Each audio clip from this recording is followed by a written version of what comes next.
なるほど。忘れているのなら、思い出させてやる。Halo semuanya, selamat datang di channel Nekutaku. Di video kali ini, aku akan melanjutkan alur cerita anime Mauga Queen Novateki Jousha, yang dimana Anos mengantar mereka berdua pulang dan terlihat seperti Sasha dan Misha sudah berbaikan. Setelah sampai depan rumahnya, Sasha menyuruh Misha masuk duluan dan Sasha mengucapkan terima kasih kepada Anos. Bagaimana dengan kelanjutan ceritanya? Langsung aja kita masuk ke alur ceritanya.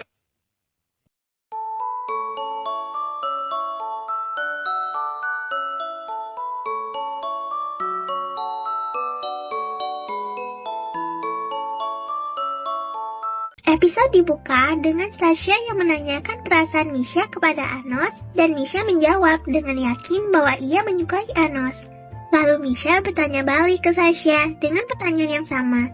Namun, Sasha terlihat malu untuk mengatakannya. Tetapi ia tak membenci Anos karena Anos dan Misha saja yang bisa melihat mata yang ia miliki dan bahkan Anos memiliki mata yang sama. Scan berpindah ke flashback Sasha dan Misha. Terlihat Sasha yang seperti terkurung di ruangan kaca dan ada Misha yang menghampirinya. Hanya Misha saja yang dapat mendekatinya dan menggenggam tangannya. Intinya Sasha menyampaikan perasaannya kepada Misha dan meminta maaf atas kelakuannya sedari dulu. Scan berpindah keesokan harinya di sekolah. Misha menanyakan tentang hadiah ulang tahun yang cocok untuk Sasha kepada Anos. Di saat obrolan itu, Sasha datang dan duduk di sebelah mereka dengan alasan sebagai tim harus duduk bersama. Lalu Sasha menyampaikan tentang anggota timnya yang kemarin ingin bergabung ke kelompok Anos, namun Anos sudah menolak mereka semua. Karena untuk mengikuti ujian harus minimal memiliki 7 anggota dan Anos tak tahu akan hal ini. Karena di pikirannya mereka bertiga saja sudah lebih dari cukup. Kelas pun dimulai. Bu Emilia memulai kelas dengan mengatakan bahwa akan ada kunjungan dari 7 kaisar Raja Iblis tertua. Sasha menjelaskan 7 tetua itu ialah makhluk yang diciptakan Raja Iblis sebelum kematiannya. Dan sekarang mereka disebut seperti itu dan mereka yang membangun akademi ini untuk melatih calon Raja Iblis. Anos merasa aneh karena Iblis era mitologi memimpin sekolah ini, lalu kenapa kualitas akademi ini terlalu rendah? Lalu Bu Emilia mengingatkan Anos tentang sopan santunnya saat tetua hadir di kelas ini. Bu Emilia menyuruh salah satu tetua iblis ini masuk ke ruangan dan ia adalah Ivis Necron, leluhur dari Sasha dan Misha. Dan benar saja, tak lama Ivis masuk, Anos langsung menyapa Ivis dengan santainya. Namun ingatan Ivis di sini menghilang karena ia tak mengingat Anos sama sekali. Lalu Anos dengan pedenya langsung memegang kepala Ivis dan menggunakan sihirnya agar ingatan Ivis kembali, yang membuat seluruh kelas panik karena tindakan tidak sopan Anos terhadap tetua iblis. Lalu kelas pun dimulai dengan Ivis menjelaskan sihir khusus dari keluarga Necron.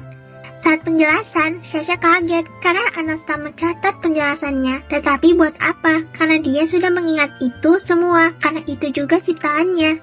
Lalu Anos menanyakan hubungan Sasha dengan Ivis dan di era ini 7 tetua iblis itu dianggap sebagai dewa. Scan berpindah seusai sekolah. Anos dan Ivis bertemu di koridor sekolah. Ivis menanyakan tentang Anos. Dan Anos menjelaskan apa yang dilakukannya tadi di kelas bahwa dia menggunakan sihir memutar ulang waktu ke 2000 tahun yang lalu agar ingatan Ivis kembali. Lalu Ivis menanyakan kebenaran tentang Anos bahwa ia sebagai Raja Iblis yang sebenarnya. Namun dengan semua penjelasannya yang tadi, Ivis belum mengakui bahwa Anos sebagai Raja Iblis. Dan Anos memaklumi hal tersebut. Setelah Ivis pergi, Bu Emilia menghampiri Anos dan memberikannya sebuah badge yang dijatuhkan temannya. Di sini yang dimaksud adalah murid dengan seragam putih. Bu Emilia memang sangat menjunjung perbedaan antara darah murni dan darah campuran. Scan berpindah Anos datang menemui Misha dan mengembalikan badge-nya. Anos bertanya tentang surat yang selalu dibawa Misha dan itu merupakan surat dari walinya yang dianggap jimat oleh Misha. Di sisi lain, Sasha terlihat dikerumuni oleh mantan timnya dan menanyakan keseriusannya untuk bergabung dengan Anos. Sasha yang melihat Misha menjadi sedih, lalu membangkitkan matanya dan meninggalkan mantan timnya tanpa berbicara.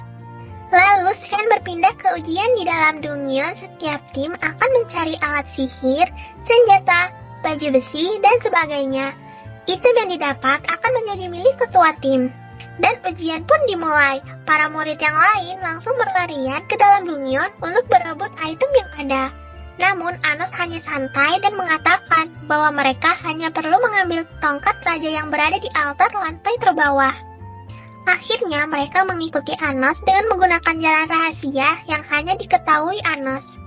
Jalan tersebut ada di balik dinding, dan benar mereka langsung sampai ke depan pintu altar Raja Iblis.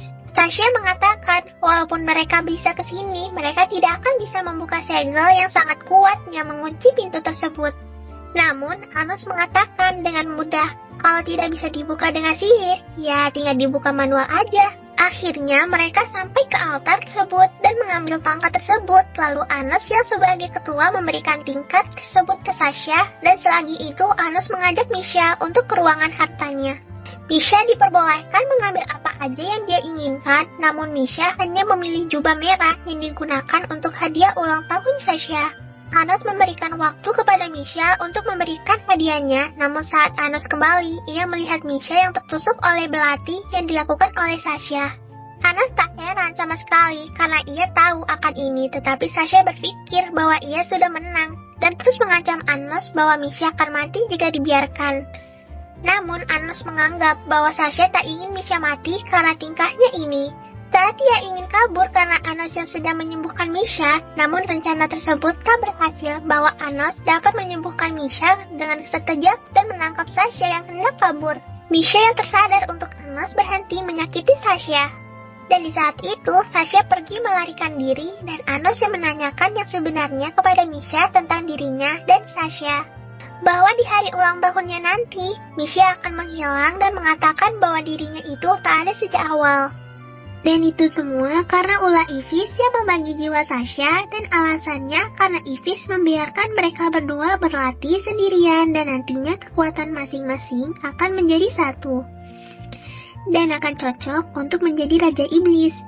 Misha tak masalah tentang ini. Maka dari itu tak ada yang mau berbicara ke Misha karena orang-orang menganggap bahwa ia tak ada. Namun, Anos mau berbicara dengannya yang membuat hidupnya jauh lebih bahagia sekarang. Namun, Anos yang mendengarkan isi hati Misha langsung memeluknya. Dan Anos berjanji akan menyelamatkan mereka berdua. Shen berpindah mereka berdua berhasil menghentikan Sasha. Misha menanyakan tentang apakah dirinya dibenci oleh Sasha, dan Sasha memiliki syarat Anos harus mengalahkannya dulu dalam duel sihir. Singkat cerita, itu dimenangkan dengan mudah oleh Anos. Sasha mengeluarkan seluruh isi hatinya bahwa ia sangat menyayangi Misha. Berkat Misha, ia memiliki teman dan bisa berbaur di dunia luar. Namun Misha selalu sendirian karena tak dianggap dan keluarganya selalu menjauhkan Sasha dengan Misha.